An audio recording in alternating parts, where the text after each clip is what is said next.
Hi ನಮಸ್ಕಾರ, welcome back Renuka Umesh YouTube channel. ಬನ್ನಿ ಇವತ್ತೇನಪ್ಪ ಅಂತಂದ್ರೆ ಸ್ಪೆಷಲ್ಲಾಗಿ ನಮ್ಮ ಕಡೆ ಮಳೆಗಾಲ ಸ್ಟಾರ್ಟ್ ಆಯ್ತಲ್ಲ.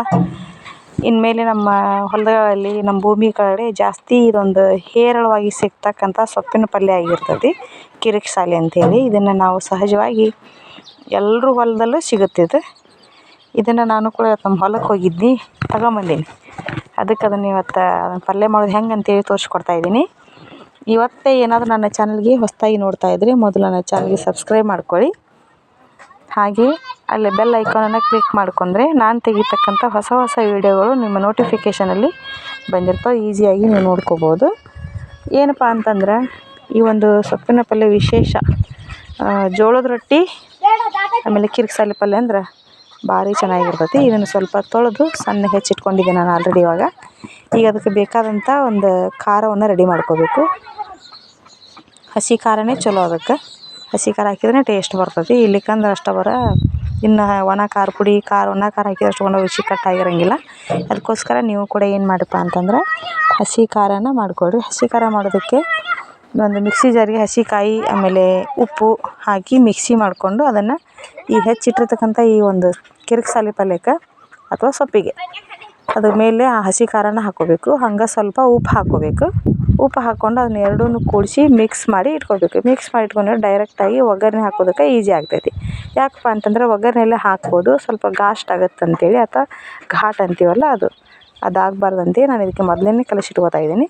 ಈ ರೀತಿಯಾಗಿ ಸಣ್ಣ ಪುಡಿ ಉಪ್ಪನ್ನು ಹಾಕಿರಿ, ಕಲ್ಲುಪ್ಪು ಹಾಕಬಾರ್ದು, ಅದು ಲಘು ಕರಗಂಗಿಲ್ಲ.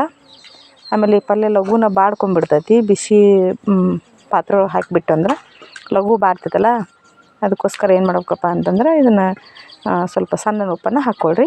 ಈಗ ನಾನು ಸಣ್ಣ ಉಪ್ಪು ಆಮೇಲೆ ಹಸಿ ಖಾರವನ್ನು ಹಾಕಿದ್ದೀನಿ. ಇದಕ್ಕೆ ಸ್ವಲ್ಪ ಬೆಳ್ಳುಳ್ಳಿಯನ್ನು ಜಜ್ಜಿ ಇಟ್ಕೋಬೇಕು. ಒಂದು 4-5 ಬೆಳ್ಳುಳ್ಳಿಗಳನ್ನ ನಾನು ಕೂಡ ಜಜ್ಜಿ ಇಟ್ಕೊಂಡಿದ್ದೀನಿ ಆಲ್ರೆಡಿ. ಇವಾಗ ನೋಡಿರಿ, ಒಂದು ಬೇಯಿಸೋದಕ್ಕೆ ಈಸಿ ಆಗಲಿ ಅಂತ ನಾನು ಒಂದು ಗ್ಯಾಸ್ ಮೇಲೆ ಬುಟ್ಟಿಯನ್ನು ಇಟ್ಕೊಂಡಿದ್ದೀನಿ. ಪುಟ್ಟಿ ಅಂತೀವಲ್ಲ, ಬುಟ್ಟಿ ಇಟ್ಕೊಳ್ತೀನಿ. ಅದಿದ್ದರೆ ಸ್ವಲ್ಪ ಈ ಚೆನ್ನಾಗ್ತದೆ ಅಂತ ಮಾಡೋಕ್ಕೆ ಈಸಿ ಆಗುತ್ತೆ ಅಂಥೇಳಿ ಹಾಕ್ಕೊಂಡಿದ್ದೀನಿ. ಇದು ನೋಡಿರಿ, ಫಸ್ಟ್ ನಾನು ಇದಕ್ಕೆ ಬೆಳ್ಳುಳ್ಳಿ ಹಾಕಕತ್ತೀನಿ. ಒಗ್ಗರಣೆಗೆ ಎಣ್ಣೆ ಹಾಕಿದ್ದೀನಿ. ಎಣ್ಣೆ ಹಾಕಿ ಇವಾಗ ಬೆಳ್ಳುಳ್ಳಿ ಹಾಕ್ಕೊಂಡಿದ್ದೀನಿ. ಬೆಳ್ಳುಳ್ಳಿ ಹಾಕಿ ಬೆಳ್ಳುಳ್ಳಿನ ಸ್ವಲ್ಪ ಸಣ್ಣಗೆ ಹಿಂಗೆ ಉರಿ ಇಟ್ಕೊಂಡು ಬಾಡಿಸ್ಕೊಂಬಿಡ್ಬೇಕು. ಅದಾದಮೇಲೆ ಈ ಕಲಸಿಟ್ಕೊಂಡಿರ್ತಕ್ಕಂಥ ಇದು ಕಿರಿಕ್ಸಾಲಿ ಆಮೇಲೆ ಹಸಿ ಖಾರ ಉಪ್ಪು ಕಲಸಿ ಇಟ್ಕೊಂಡಿದ್ದೀನಲ್ಲ, ಅದನ್ನಿಷ್ಟನ್ನು ತಂದು ಡೈರೆಕ್ಟಾಗಿ ಹಾಕ್ಬೋದು. ನೋಡಿರಿ, ಇವಾಗ ಕಾದಿರ್ತಕ್ಕಂಥ ಎಣ್ಣೆ ಮತ್ತು ಬೆಳ್ಳುಳ್ಳಿ ಅದರೊಳಗೆ ಹಾಕ್ತಾಯಿದ್ದೀನಿ.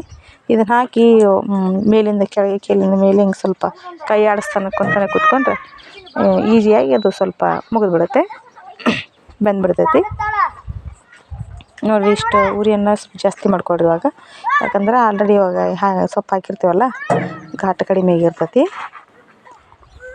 ಈ ರೀತಿಯಾಗಿ ಅದನ್ನು ಮೇಲೆ ಕೆಳಗೆ ಬೇಯಿಸ್ಕೋಬೇಕು. ಬೇಯಿಸ್ಕೊಂಡು ತೆಗೆದುಬಿಟ್ರೆ ಆಗೋಯ್ತು ಕಿರಿಕ್ಸಾಲಿ ಪಲ್ಯ. ಇದಕ್ಕೇನು ಜಾಸ್ತಿ ಸಾಮಗ್ರಿಗಳೇನು ಬೇಕಾಗಿಲ್ಲ. ಮನೆಯಲ್ಲಿ ಈಸಿಯಾಗಿ ಎಲ್ಲರ ಮನೆಯಾಗೂ ಬೆಳ್ಳುಳ್ಳಿ ಇರ್ತವೆ, ಹಸಿ ಖಾರ ಇರುತ್ತೆ. ಈ ಸೊಪ್ಪನ್ನು ತೊಗೊಂಬಂದು ಡೈರೆಕ್ಟಾಗಿ ನಾವು ಪಲ್ಯ ಮಾಡ್ಕೊಂಬಿಡ್ಬೋದು, ಮತ್ತೇನು ಬೇಕಾಗಿಲ್ಲ. ಇದಕ್ಕೆ ಬಿಸಿ ಜೋಳದ ರೊಟ್ಟಿ ಕಿರಿಕ್ಸಾಲಿ ಪಲ್ಯ ಇತ್ತಂದ್ರೆ 2-3 ರೊಟ್ಟಿ ತಿನ್ಬೋದು, ಅಷ್ಟು ರುಚಿಯಾಗಿರ್ತೈತಿ. ಓಕೆ, ನೋಡಿದ್ರಲ್ಲ ಕಿರಿಕ್ಸಾಲಿ ಪಲ್ಯ ಹೆಂಗೆ ಮಾಡೋದು ಅಂಥೇಳಿ. ಈ ಮಾರ್ಕೆಟ್ ಒಳಗೆ ಎಲ್ಲ ಕಡೆಯೂ ಸಿಗ್ತೈತಿ. ನೀವು ಕೂಡ ಮನೇಲಿ ಮಾಡ್ಕೊಂಡು ತಿನ್ನಿರಿ.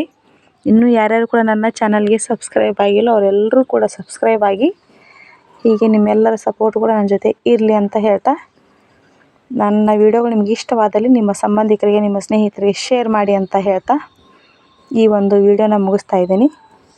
ನೋಡಿರಿ, ಕೊನೆಯ ಒಂದು ಪ್ರೊಸೀಜರ್ ಏನಪ್ಪ ಅಂತಂದ್ರೆ ಪಲ್ಯ ಇವಾಗ ಬಾಡಿಸ್ಕೊಂಡಾಯ್ತು, ಆಗೋಯ್ತು. ಇದಕ್ಕೊಂದು ಡಬರಿಗೆ ತಗೊಂಬಿಟ್ರೆ ಆಗೋಯ್ತು. ಕಿರಿಕ್ಸಾಲಿ ಪಲ್ಯ ರೆಡಿ ಆಗೋಯ್ತು. ಪಲ್ಯ ಇವಾಗ ಓಕೆ. ನೀವು ಕೂಡ ಮನೇಲಿ ಮಾಡ್ಕೊಂಡು ತಿನ್ನಿ ಅಂತ ಹೇಳ್ತಾ ಮತ್ತೆ ಮುಂದಿನ ವಿಡಿಯೋದಲ್ಲಿ ಸಿಗೋಣ. ನಮಸ್ಕಾರ, ಬಾಯ್.